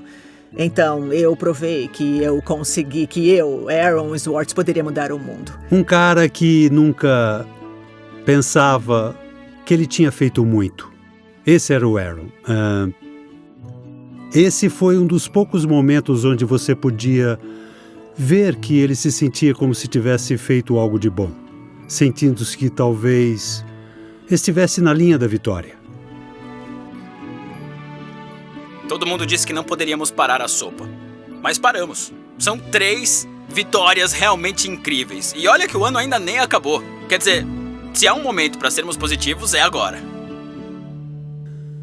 Ele derrotou a sopa um ano depois que ele foi preso. Não é um momento de felicidade ambíguo, há muita coisa acontecendo. Ele estava muito antenado com a participação nos processos políticos. Não dava para pará-lo. A lista de organizações que Schwartz fundou ou cofundou é enorme. E anos antes de Edward Snowden expor sobre a vigilância generalizada na internet, Schwartz já estava preocupado. É chocante pensar que a responsabilização é tão frouxa que eles não têm nem sequer estatísticas básicas sobre o quão grande esse programa de espionagem é. A resposta é: estamos espionando tantas pessoas que não podemos nem mesmo contá-las. E isso é uma enorme quantidade de gente. Eles disseram: nós sabemos os números de telefones que estamos espionando, mas não sabemos exatamente a quantas pessoas reais isso corresponde. Mas eles voltaram atrás e disseram que não podiam dar nenhum número. Isso é muito, quer dizer, assustador, no mínimo. Isso é assustador. E eles colocaram uma pressão incrível sobre ele, tiraram todo o dinheiro que ele tinha ganho, eles ameaçaram tomar sua liberdade física. Por que eles fizeram isso, sabe? Por que eles estão indo atrás dos denunciantes, sabe?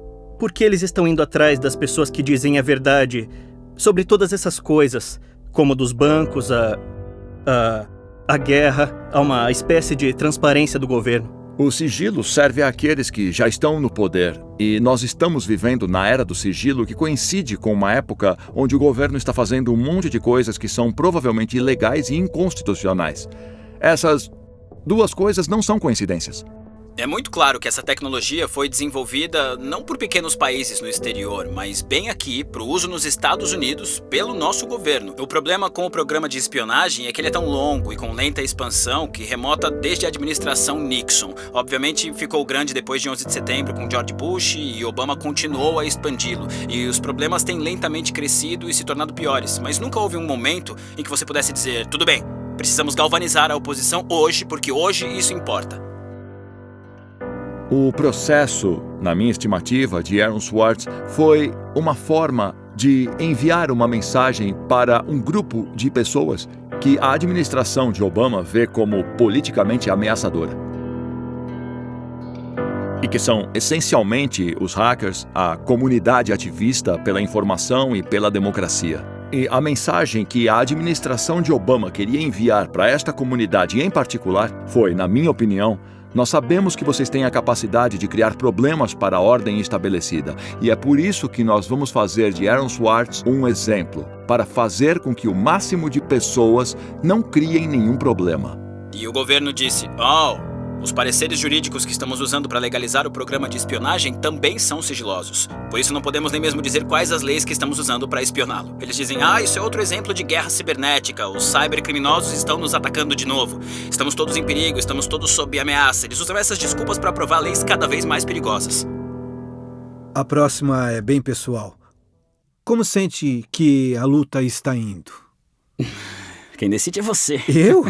Mas eu acho que você sabe. Então,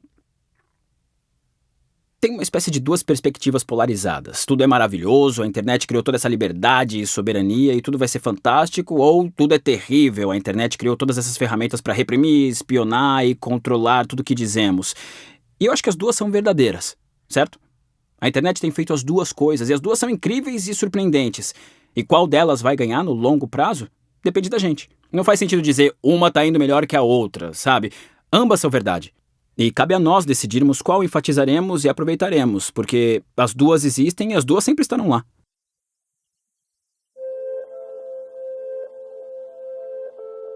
Em 12 de setembro de 2012, os promotores federais adicionaram uma nova acusação contra Schwartz, adicionando fraude eletrônica, acesso não autorizado a computadores e fraude de computadores. Agora, em vez de 4 crimes, Schwartz estava enfrentando 13.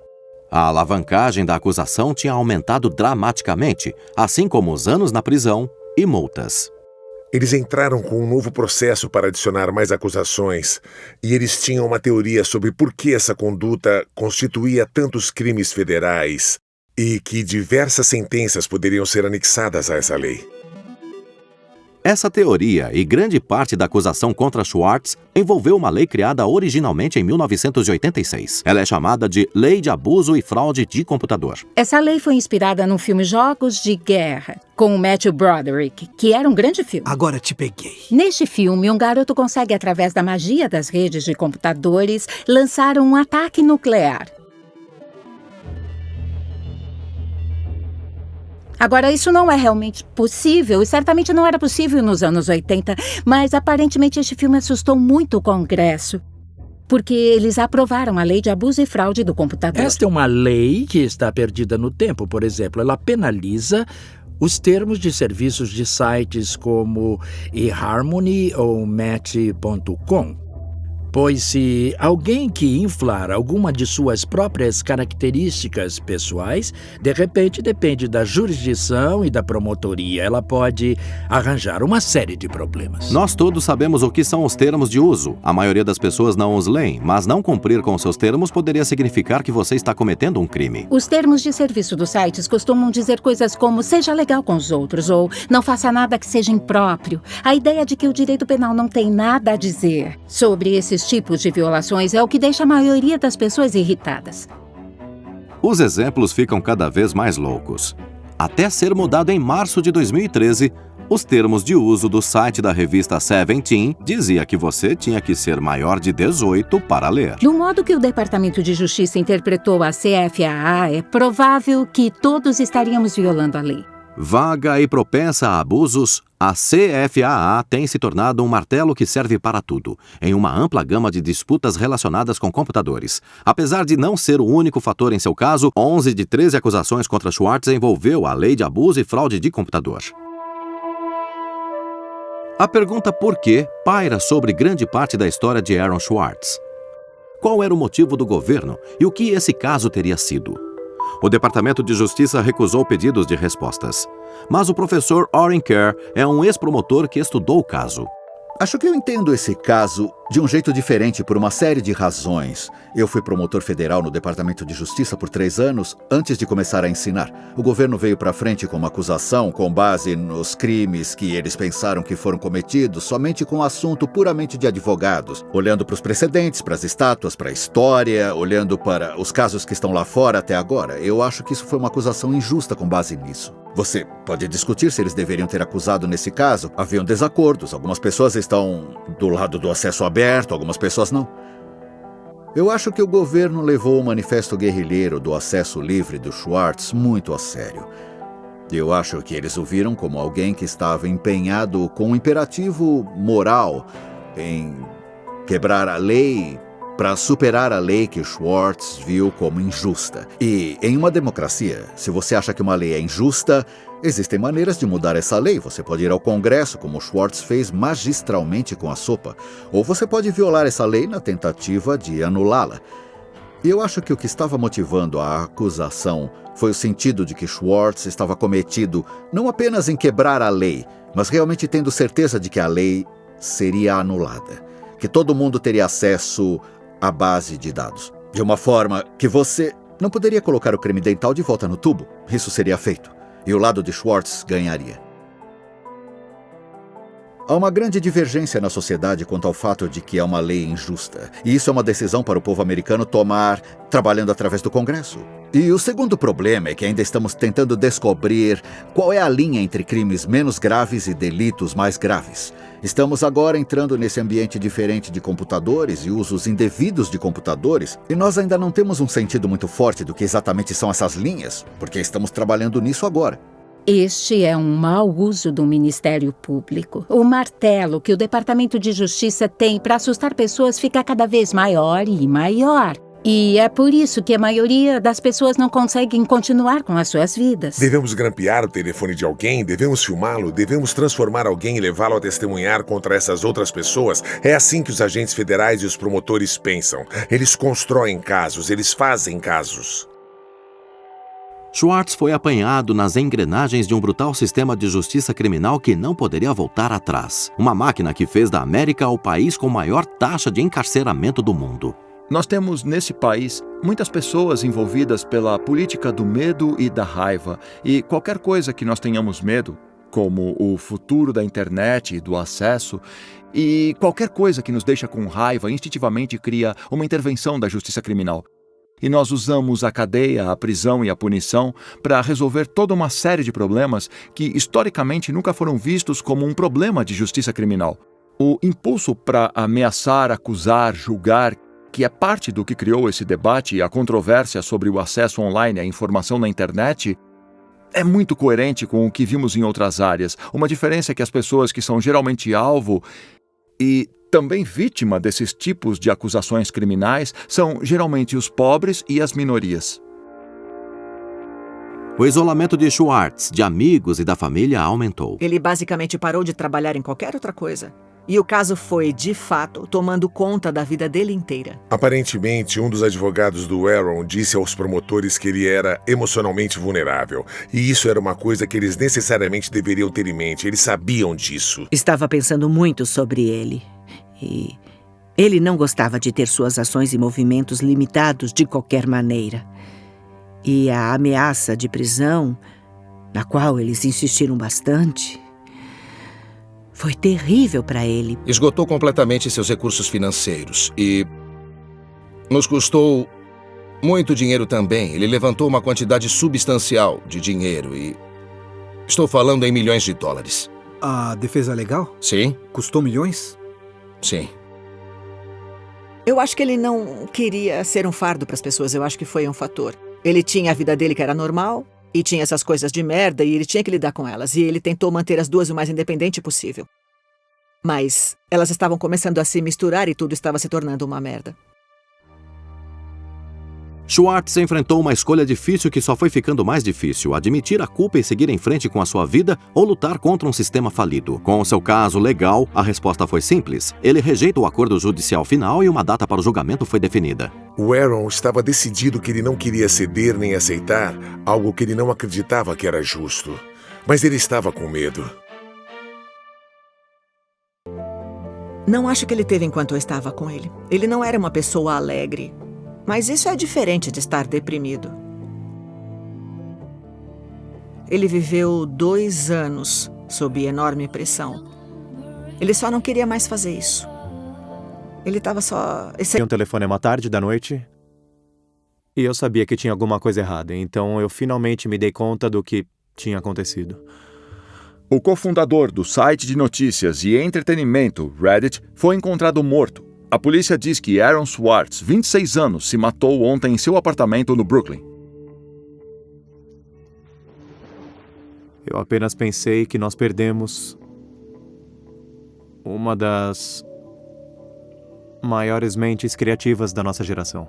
Era como se o mundo inteiro tivesse desmoronado naquele momento. E...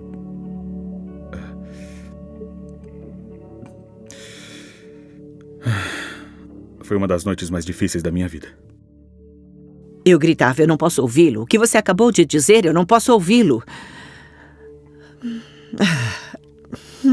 Não dá, já chega. Tá bom.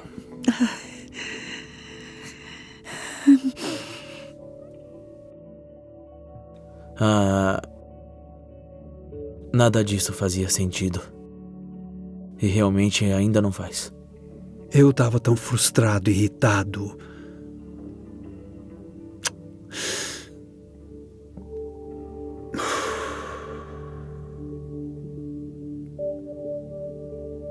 Você sabe, eu tentei explicar para os meus filhos. Meu filho de 3 anos me disse que os médicos iam curá-lo.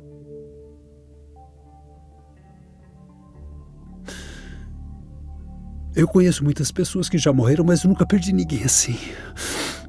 Porque todo mundo sente, eu também, que poderíamos ter feito muito mais por ele.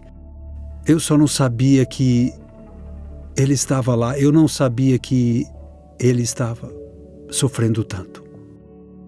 Ele era parte de mim.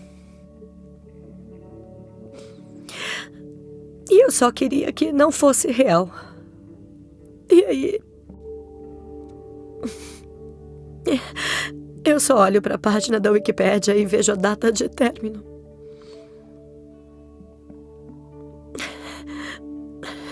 – 11/1/2013.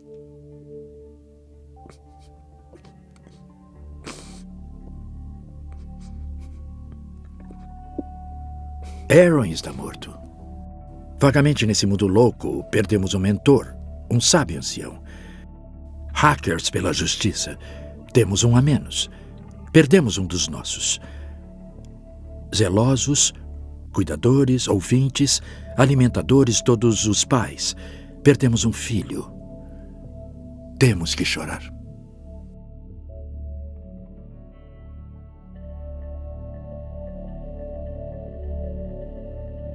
Meu primeiro pensamento foi, e se ninguém sequer notar?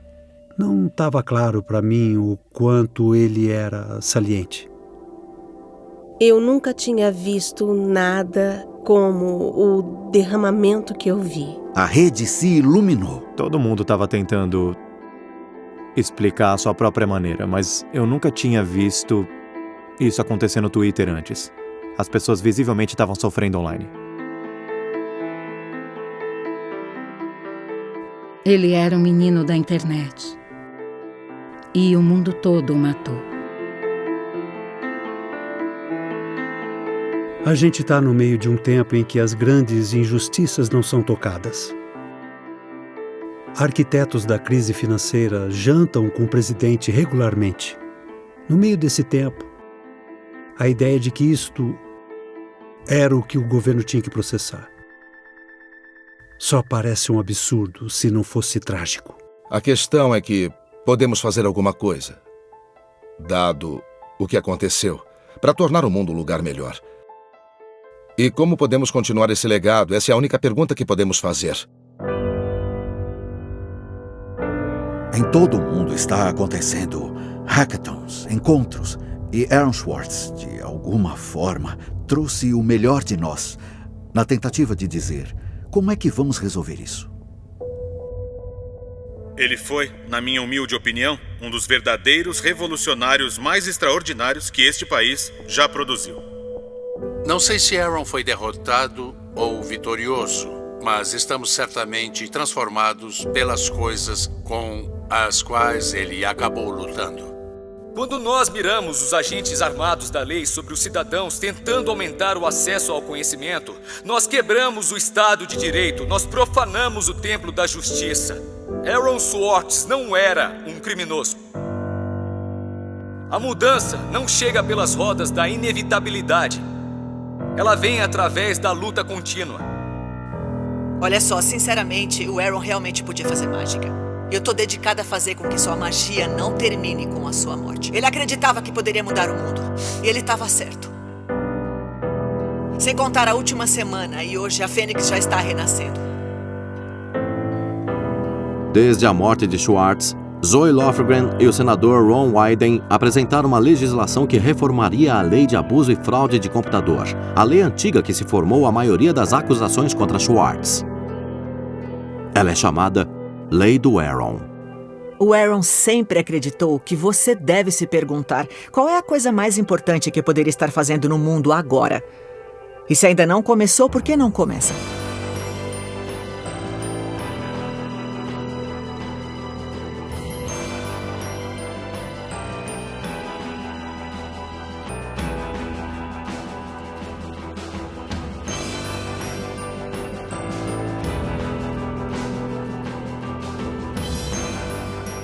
Eu gostaria que pudéssemos mudar o passado, mas não podemos. Mas nós podemos e devemos mudar o futuro. Devemos fazê-lo pelo Aaron. Devemos fazê-lo por nós mesmos. Devemos fazê-lo para tornar o nosso mundo um lugar melhor, um lugar mais humano. Um lugar onde a justiça funcione e o acesso ao conhecimento se torna um direito humano. Havia um garoto em meados de fevereiro que era de Baltimore e tinha 14 anos. Ele teve acesso à JSTOR e ele tinha fuçado por lá depois de ler alguma coisa. E ele descobriu uma maneira de fazer testes iniciais de câncer de pâncreas. E o câncer de pâncreas te mata de verdade, porque nós detectamos muito tarde, no momento em que já é tarde demais para fazer qualquer coisa. E ele envia um e-mail a todo o departamento de oncologia da Johns Hopkins. Eram centenas de 14 anos de idade. Isso, 14 anos. E a maioria deles o ignorou, mas um deles retornou o e-mail e disse: essa não é uma ideia completamente estúpida, por que você não vem aqui? E ele trabalhou noites e fins de semana com o pesquisador. E em fevereiro eu o ouvi nas notícias, apenas algumas semanas depois que o Aaron morreu. Desculpe. E ele disse que o motivo de estar nas notícias é porque eles tinham feito isso. Eles estavam enviando testes iniciais para câncer pancreático que iam salvar vidas. E ele disse: é por isso que o que o Aaron fez foi tão importante. Porque você nunca sabe, né? Essa verdade do universo não é apenas uma coisa que os decisores políticos usam para decidir qual o limite de velocidade. É mais de onde vêm as coisas que vão impedir que o seu filho definitivamente morra de câncer de pâncreas. E sem o acesso, a pessoa que pode chegar com a coisa que tem o seu número nela nunca pode achar essa resposta. Ele dormiu tão bem. Ele não caiu e sonhou que estava viajando bem longe numa nave espacial. Muito bem, Aaron, muito bom. Tá bom. Agora é hora de brincar. É!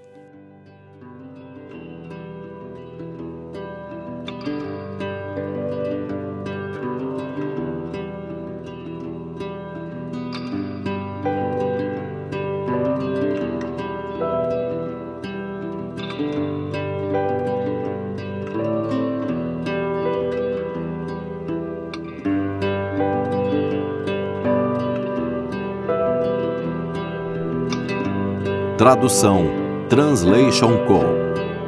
Versão brasileira Unissom.